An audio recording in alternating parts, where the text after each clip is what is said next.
Bien, nous sommes le mercredi 3 février 1993.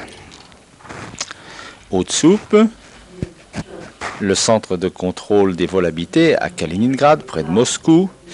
Il n'est pas loin de minuit et la station Mir s'apprête à survoler l'île de la Réunion dans le sud de l'océan Indien. Dans 2 orbites, dans un peu plus de 3 heures, se déroulera l'expérience Znamya, de premier test de déploiement en orbite d'une voile solaire. Dans les couloirs du Haute-Soupe, des éléments et une maquette grandeur réelle de l'ensemble Znamya du module qui se trouve sur Progress.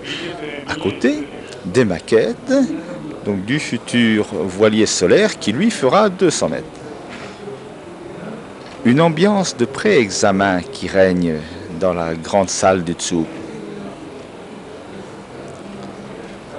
Très excitante, très tendue. Les murs sont décorés par des affiches représentant les grands réflecteurs des projets futurs. À l'heure de Moscou, nous sommes à quelques minutes maintenant du début des opérations.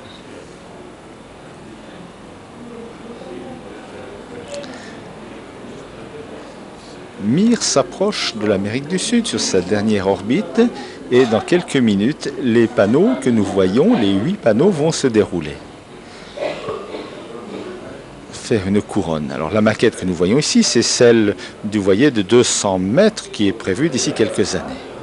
Sur les panneaux du dessous, nous voyons le système de liaison qui va permettre de suivre en direct et en différé cette opération remarquable. Le vaisseau Progress va bientôt se détacher.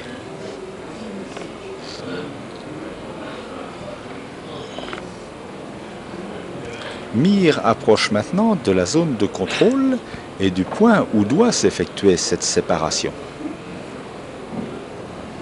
Le cargo Progress va se détacher de la station, puis faire une manœuvre pour se placer sur le côté de manière à pouvoir être observé par les cosmonautes qui se trouvent à bord.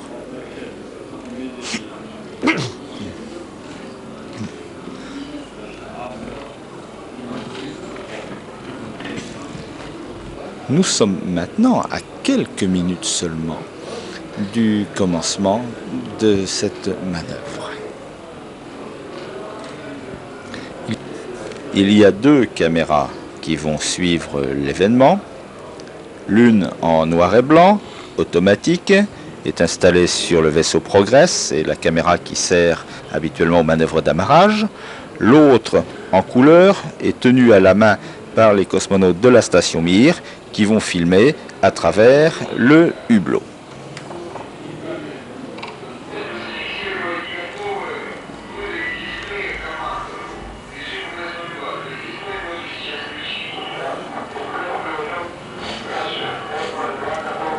Sur le grand écran central, nous continuons à voir la trajectoire de la station Mir du système. À gauche et à droite se trouvent des informations complémentaires sur le vol. Et bientôt, nous allons voir sur l'écran de droite la projection de la retransmission en direct de la caméra de Progress.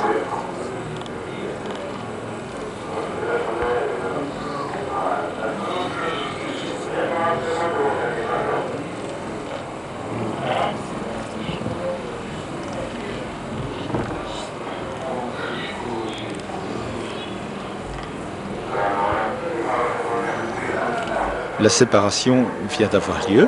En haut de l'image, nous voyons une portion du vaisseau Progress. Et très lentement, la station Mir s'éloigne. Donc, nous voyons apparaître le collier d'amarrage, puis tout l'ensemble de la station.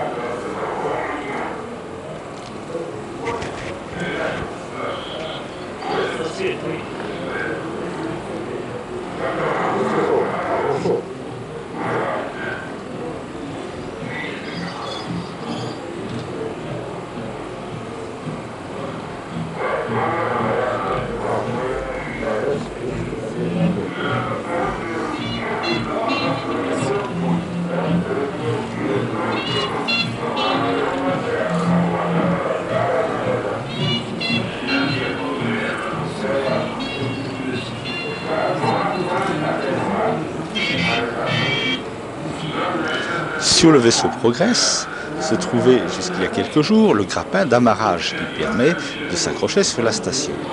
Au cours de la journée du samedi 30 janvier, les cosmonautes ont démonté ce système d'amarrage pour le remplacer par le module Znamia.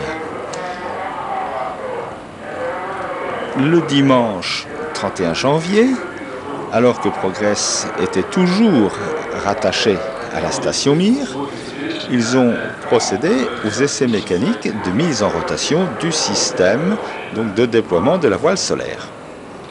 Ensuite, le sas a été fermé hermétiquement et là, maintenant, il y a à peine une minute, le vaisseau vient de se détacher définitivement.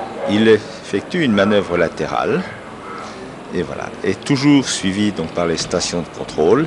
Il vient de se placer sur le flanc, je dirais, de la station orbitale Mir, et dans quelques instants maintenant, la manœuvre de déploiement de la voile proprement dite va commencer.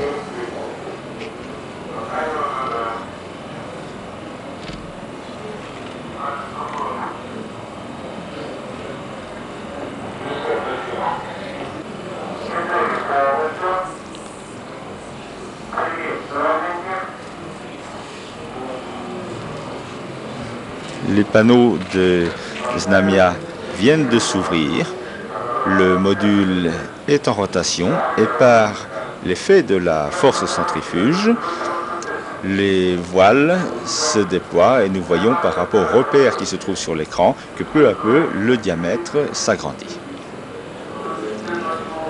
Le centre de contrôle ne peut recevoir de la station qu'un seul signal de télévision et il a choisi pour ces images en direct de nous montrer le déploiement vu du vaisseau Progress. Simultanément, les cosmonautes sont en train d'enregistrer sur leur caméra vidéo couleur et cet enregistrement nous sera retransmis au cours de l'orbite suivante par l'intermédiaire d'un satellite géostationnaire.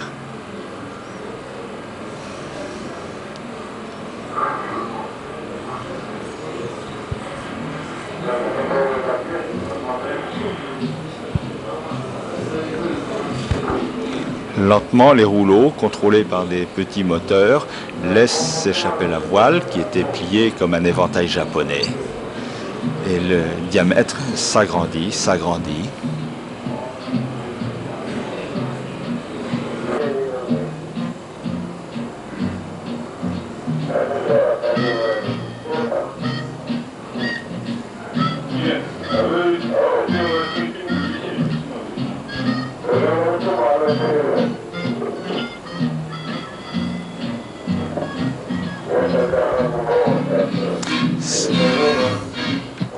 Sur l'écran central, nous voyons que Mir va bientôt sortir de cette zone de contrôle qui permet la réception en direct.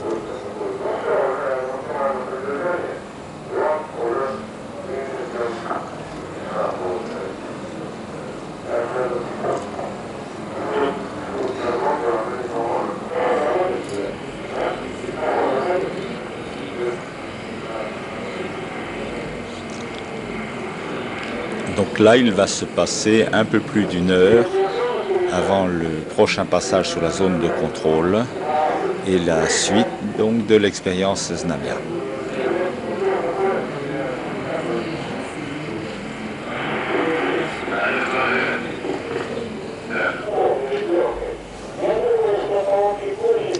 Voilà, le vaisseau Progress vient d'apparaître, c'est la retransmission telle qu'elle a été vue par les cosmonautes. Progress se trouve à environ 150 mètres de la station et dans quelques instants nous allons voir l'ouverture, la mise en rotation, le déploiement de la voile.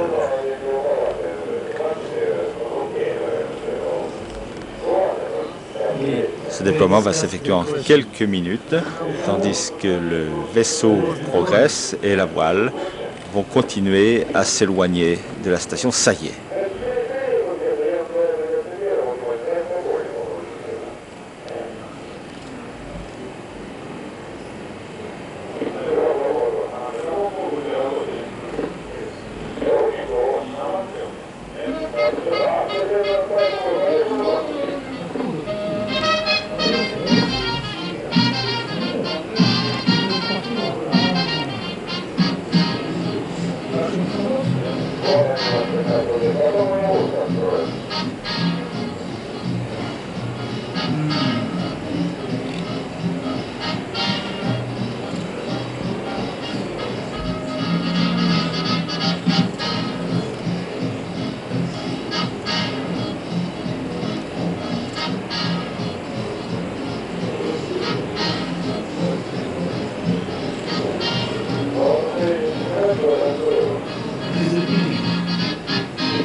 La voile, qui est fabriquée dans un matériau de plastique de film aluminisé, ne mesure que 5 micromètres d'épaisseur. Avec son diamètre de 20 mètres, cela représente à peu près 300 mètres carrés. L'expérience Znamia a été possible grâce à un certain nombre d'entreprises, dont en particulier l'entreprise coordinatrice, le Space Regatta Consortium. C'est un groupement d'entreprises russes qui a été créé pour l'étude des voiles solaires et de leurs applications. Soutenu également par NPO Energia, la grande entreprise qui a fait la fusée Energia, la station Mir, les vaisseaux Soyouz. On trouve également dans les entreprises de soutien le bureau de construction de Poprovny et une entreprise d'extraction et de vente de gaz naturel, Yamburgaz. Il faut aussi ajouter 2 entreprises qui ont soutenu la voile solaire, le projet. C'est la firme automobile Lada et la compagnie aérienne Lufthansa, qui, en offrant un certain nombre de voyages, a permis aux personnes du projet de participer à un certain nombre de rencontres et de congrès internationaux.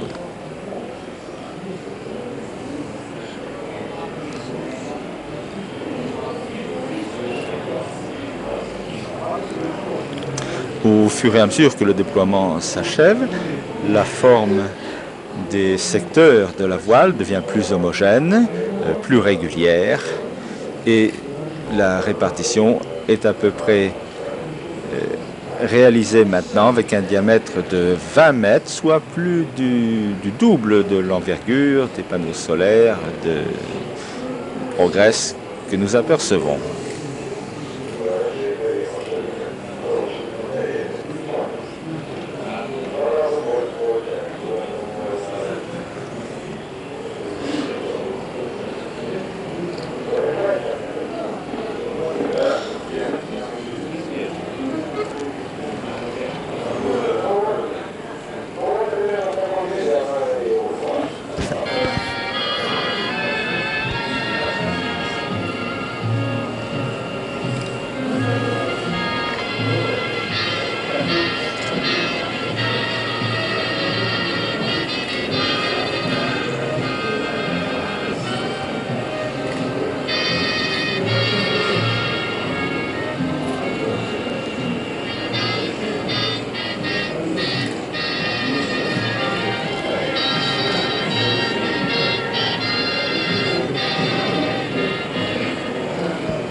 Znamia est la première étape d'un projet à long terme en 3 étapes. Cette voile fait 20 mètres de diamètre. Dans quelques années, le projet prévoit de réaliser une voile de 200 mètres de diamètre qui participera à la course entre la Terre et la Lune. Cette régate Terre-Lune se déroulera avec 3 autres participants. Tout d'abord le voilier solaire européen, VSE, et puis un voilier japonais et un voilier californien. Avec la Fédération astronautique internationale et le comité de la course Terre-Lune, l'U3P assurera une coordination donc, de la régate, en particulier ce qui concerne le lancement et le règlement.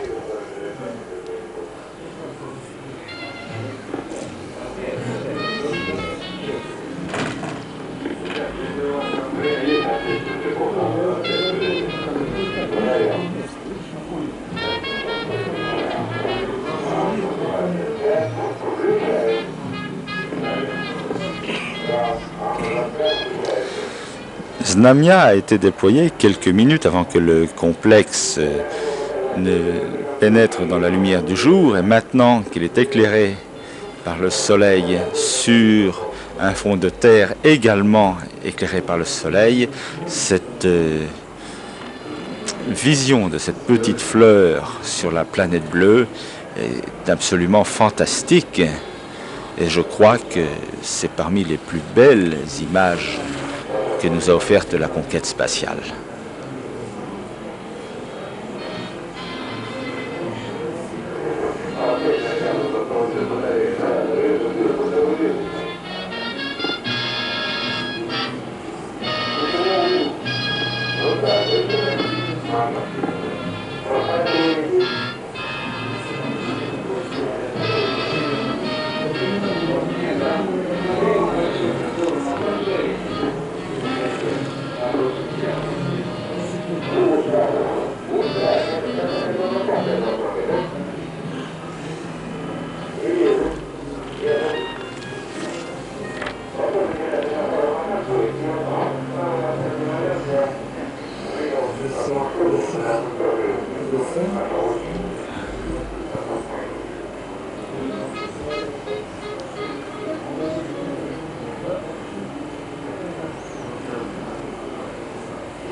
Un ami astrophysicien et un peu philosophe me disait que ces images, cette expérience marquent un tournant dans l'histoire de la conquête de l'espace.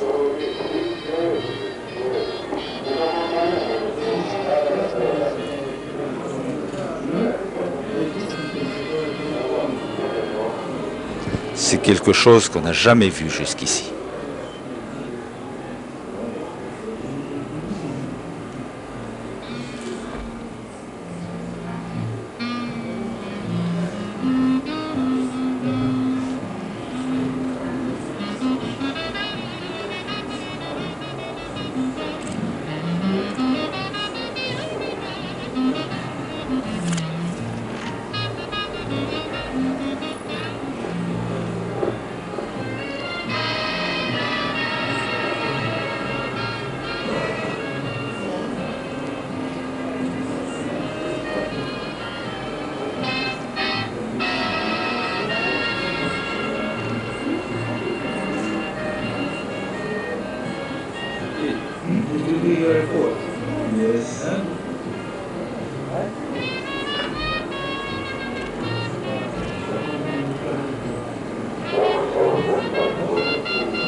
Ces images de synthèse nous présentent maintenant le déroulement de l'expérience et quelques impressions des projets futurs. D'abord avec l'expérience d'illumination qui doit se dérouler au cours de la 3e orbite,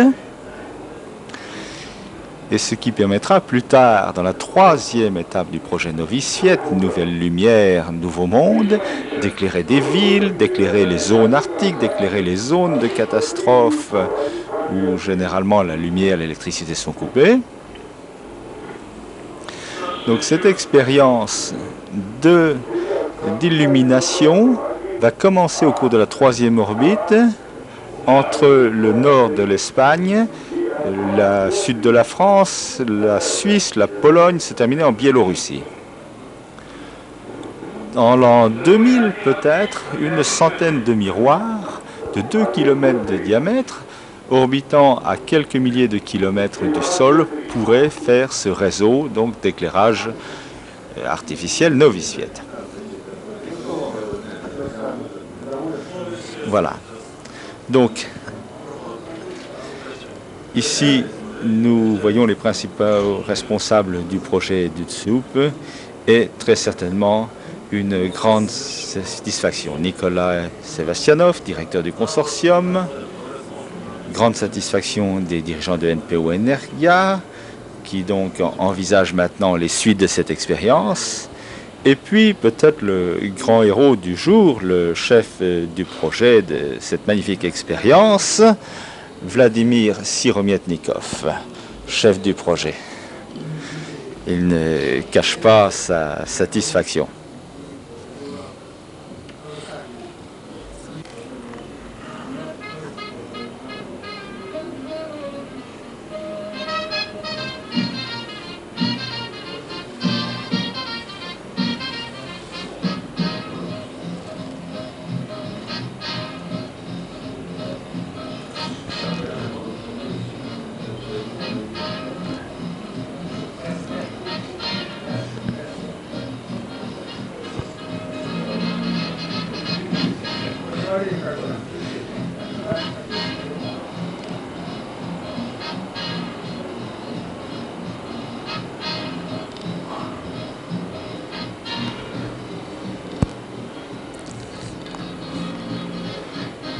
Peu après l'expérience d'illumination,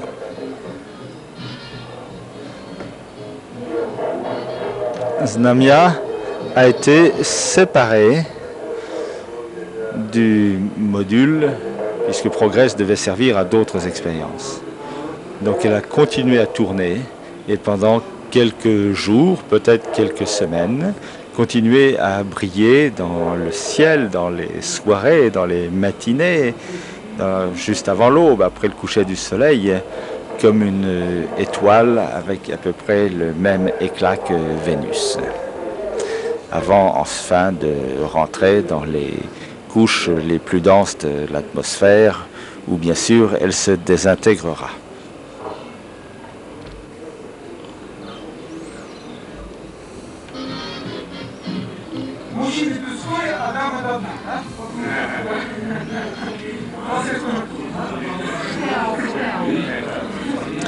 Et puis, à Kaliningrad, eh bien, comme dans toutes les belles histoires, comme dans la fin des albums d'Astérix, tout se termine par la 3e mi-temps.